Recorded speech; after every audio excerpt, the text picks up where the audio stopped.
క్రైస్తవుల నుండి ఎస్సీలను విడదీసే ప్రయత్నం జరుగుతోందని పివి రావు మాల మహానాడు జాతీయ అధ్యక్షుడు పండు Ashok Kumar, Christian JAC chairman సాధనాల రాజాజీ పేర్కొన్నారు. కాకినాడ గొడారిగుంటలో విడుదల చర్చిలో జరిగిన విలేకరుల సమావేశంలో వారు మాట్లాడారు. భారత రాజ్యాంగంలోని ఆర్టికల్ 15 ప్రకారం మతం, జాతి, కులం, లింగం, జన్మస్థలం ఆధారంగా పౌరుల మధ్య వివక్షను నిషేధించడం జరిగిందన్నారు. ఆర్టికల్ 25 ద్వారా ప్రతి పౌరునికి మత స్వాతంత్రపు హక్కు ఉందన్నారు. ప్రతి వ్యక్తికి తమకు నచ్చిన మతాన్ని అనుసరించే హక్కు ఉందని, మతం మారితే ఎస్సీ హోదా కోల్పోతారని తీర్పు మనువాదుల కుట్రలో భాగమన్నారు. బీజేపీ ప్రభుత్వం కులాల మధ్య చిచ్చు పెట్టే విధంగా ప్రయత్నిస్తోందని, త్వరలోనే ఆ పార్టీకి తగిన గుణపాఠం కలుగుతుందన్నారు. ఈ కార్యక్రమంలో బిషప్ మొండి కిరణ్ కుమార్, రెవరెండ్ పులి చైతన్య, రాజ్ కుమార్, బుంగా సతీష్, పివి రావు మాల మహానాడు కాకినాడ జిల్లా ఉపాధ్యక్షులు బత్తుల రాజ్ కుమార్ తదితరులు పాల్గొన్నారు.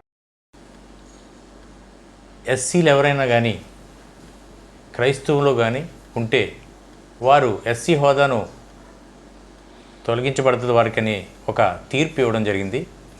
అది చాలా దారుణమైన తీర్పు.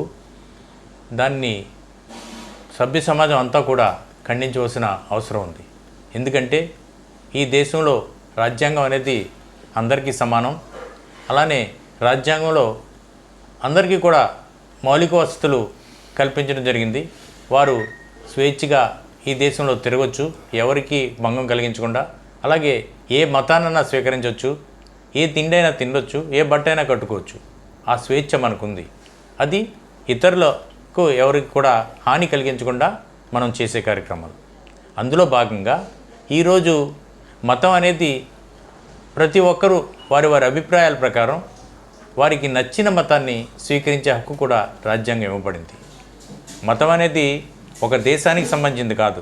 విదేశీ మతాలు, దేశీయ మతాలు ఉండరు. ఏ మతాన్ని అంగీకరించినా కానీ వారు దేవుణ్ణే పూజిస్తారు. కాబట్టి వేరే మతం, విదేశీ మతం, ఈ దేశ మతం అనేది దానిలో తారతమ్యం ఏమి ఉండదు. అందుకని ఈ దేశంలో పౌరులందరూ కూడా అన్ని మతాలు స్వీకరిస్తున్నారు. సిక్కు మతం స్వీకరించిన అతను సిక్కుగానే చూస్తున్నారు, అతను ఎస్సీ అయినా ఎవరైనా కానీ. అలానే బుద్ధిజం స్వీకరించిన వాళ్ళు, బుద్ధిస్టులు అన్ని క్యాస్టుల్లో ఉన్నారు. ఒక చోట తక్కువ మంది ఉండొచ్చు కానీ ప్రతి చోట ఉన్నారు. అలాగే హిందువులు బీసీలుగా ఉన్నారు, ఓసీలుగా ఉన్నారు, ఎవరైనా ఉండొచ్చు. వారు హిందూ మతం స్వీకరించారు కాబట్టి. అలాగే క్రైస్తవులు అనేది ఎవరైనా స్వీకరిస్తున్నారు.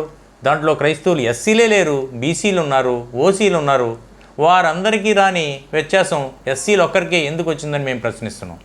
ఎందుకంటే ఎస్సీలు ఎప్పుడైతే మతం తీసుకున్నారని ఒక వారికి ప్రూఫ్ వచ్చిందో వారు వెంటనే ఎస్సీ హోదా కోల్పోతారనే ఒక తీర్పును నిన్న ఇవ్వడంతో ఈరోజు ఎస్సీ సమాజంలోని అట్టడుగు వర్గాలు, పేద వర్గాలు తాము ఏదో నమ్ముకున్న దేవుడి దగ్గరికి వెళ్తుంటే మాకు వచ్చే బెనిఫిట్స్ పోతాయని ఈరోజు భయాందోళనతో బతుకుతున్నారు. ఇది మంచిది కాదు. ఎందుకంటే ఈ దేశంలో ప్రతి ఒక్కరూ సమానమే. ఎస్సీలకు ఒక న్యాయం, ఓసీలకు ఒక న్యాయం, బీసీలకు ఒక న్యాయం ఈ దేశంలో ఉండదు. వారు మతం తీసుకున్నప్పుడు క్రైస్తవులు అయినప్పుడు వీరు మతం తీసుకున్నప్పుడు క్రైస్తవులు ఎందుకు కాకూడదు? వీరికి మతాన్ని స్వీకరించే హక్కు లేదా? సుప్రీంకోర్టు ఇచ్చినటువంటి తీర్పు క్రైస్తవ సమాజానికి చాలా అంటే చాలా విచారాన్ని కలిగించింది. ఎందుకంటే మతం మారే స్వేచ్ఛ ప్రతి భారతీయుడికి భారత రాజ్యాంగం కల్పించినటువంటి హక్కు. ఆ హక్కు ద్వారా తన మతాన్ని, ఏ మతాన్నైనా, ఏ దేవుణ్ణైనా స్వీకరించే హక్కు అతడు పొందుకున్నాడు. అలాంటి హక్కుని మరి మనువాదుల యొక్క దాన్ని ఏమంటారు, బలవంతముతో కానీ భారత అత్యున్నత న్యాయస్థానం అటువంటి తీర్పునిచ్చిందేమో అనే అనుమానాలు మాకున్నాయి. అదే సమయంలో భారత రాజ్యాంగంలో పొందుపరచబడిన ఫండమెంటల్ రైట్స్ అయినా మాకు దక్కకపోతే మరి చాలా మేము పోరాటంలో భాగస్థులం అవుతాం. అంతేకాకుండా ఈ విషయంలో మొదట మనం చూస్తే ఎస్సీ వర్గీకరణ చేశారు. అంటే ఎస్సీ వాళ్ళని 4 విధాలుగా విడదీశారు.